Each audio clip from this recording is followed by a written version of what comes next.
ጭራሽ ብሎ ብሩክ ዛሬ ሀይሚንም ማንንም ማየት አልፈልግም።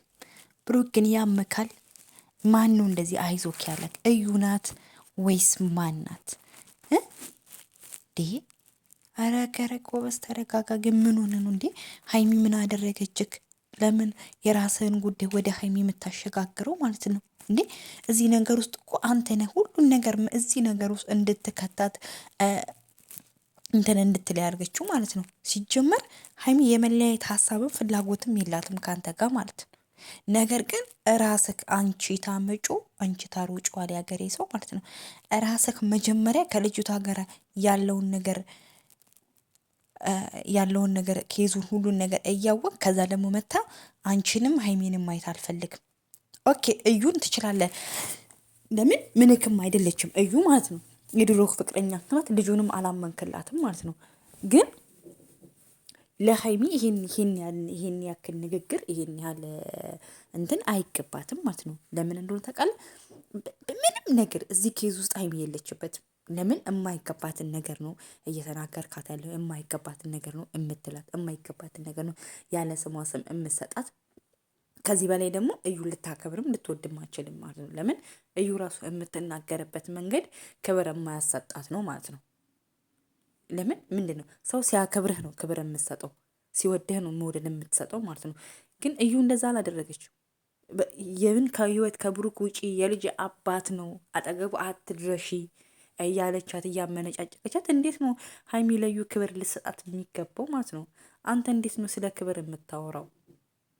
ፋሚሊዎች ሰላም፣ ውድ የማርታ ኢትዮ ቤተሰቦች እንዴት ናችሁ? ደህና ናችሁ? በይ እኔ አለሁላችሁ ምርጦች ማለት ነው። እኔ እግዚአብሔር ይመስገን ሁሉ ሰላም፣ ሁሉ መልካም፣ እግዚአብሔር ይመስገን። ያው ቪዲዮ ከተመቻችሁ ላይክ፣ ሰብስክራይብ፣ ሼር ማድረጋችሁን እንዳትረሱ ማለት ነው። እና እኔ የምላችሁ ያው ዛሬ ብሩክ ፍፄ ነው ፍፄ በራሱ ቻይና ፍፄ ያው ታውቃላችሁ ኦልሬዲ ሁል ጊዜ ለማስማማት ነው። አሁን ለምሳሌ አንዳንድ ጊዜ ከሴቶቹ ወጣ ብለው አንዳንድ ጊዜ በግል ምናምን እንኳን ሲወራ ጥሩ ነው ማለት ጋፕ ይላል ምናምን ጋፕ ይፈጠራል ምናምን ብሎ ነበር። እና ያው ግን ብሩክ እንደዛ አላደረገም። ብሩክ አሁንም እየተናገረ ያለው ስለ አቋሙ ነው ማለት ስለ መለያየት በቃ እስከ የመጨረሻው ውሳኔ ማለት እኔ አሁንም መለያየት ነው የምፈልገው። በቃ ማንም ወደ እኔ እንዲመጣ አልፈልግም። ከአሁን ሄደም ወደ ሆቴል ማደር አይጠበቅብኝም። ገለመሌ ቅብርጥስዬ ነው ያለው ማለት ነው። ግን እኔ የሚገርመኝ ከዚህ ሁሉ ነገር ውስጥ ሀይሚ ምንም ነገር ውስጥ የለችበትም ሀይሚ ማለት ነው። ለምን እንደሆነ ታውቃላችሁ ቤተሰብ? ሀይሚ በጣም ንጹህ ሰው ናት ማለት ለመልካም ነው ይሄ ነገሮች ሁሉ የመጣው ለመልካም ነው ይሄ ነገሮች ሁሉ የመጣው። አንዳንድ ጊዜ ራስን ለመመርመር ራስን ለማየት ነው። እና እኛ ብትታረቁ ነገሮች ተስተካክሎ ብናይ ደስ ይለናል ማለት ነው። ግን ፍፄ ደግሞ ያደረገበት መንገድ ያው ማናገር ጥሩ ነው፣ እንደ ጓደኝነት ለማስታረቅ ነው የሞከረው። ነገር ግን አንተ ክብር የምትለው ነገር ለሚያከብር ሰው ነው ክብር የምትሰጠው። ለማያከብር ሰው ደግሞ ነቲንግ። ክብር ለማይገባው ሰው ደግሞ ክብር ብትሰጠው ምንም። አሁን አንተ ምንድናት እንዴት እርጉዝ ሆና እያለቀሰች እንኳን አላዘነችላት ምናምን። እስቲ አንተ ትናንት ነው ሀይሚ ያችን ቀን ምንም ደግሞ ሲጀምር ምንም አላለችም። ምን ሆነሽ ነው የምታረቅሽ? ወይ ስታሳዝን አለች። እና ከዚህ በላይ ምንድን ነው አቅፋት ምናምን እንድታባብላት ምናምን የፈለግከው? እነዚህ ሰዎች እኮ ጥል ናቸው። ፍቅረኛዋን ነው መቶ ባሌ ይሁን የልጅ አባት ይሁን እያለች እየተናገረች ያለችው ሀይሚ። ለዞም ያን ነገር ራሱ መናገሯ ሀይሚ ሆና ነው፣ ጥሩ ሰው ስለሆነች ነው ሀይሚ ማለት ነው።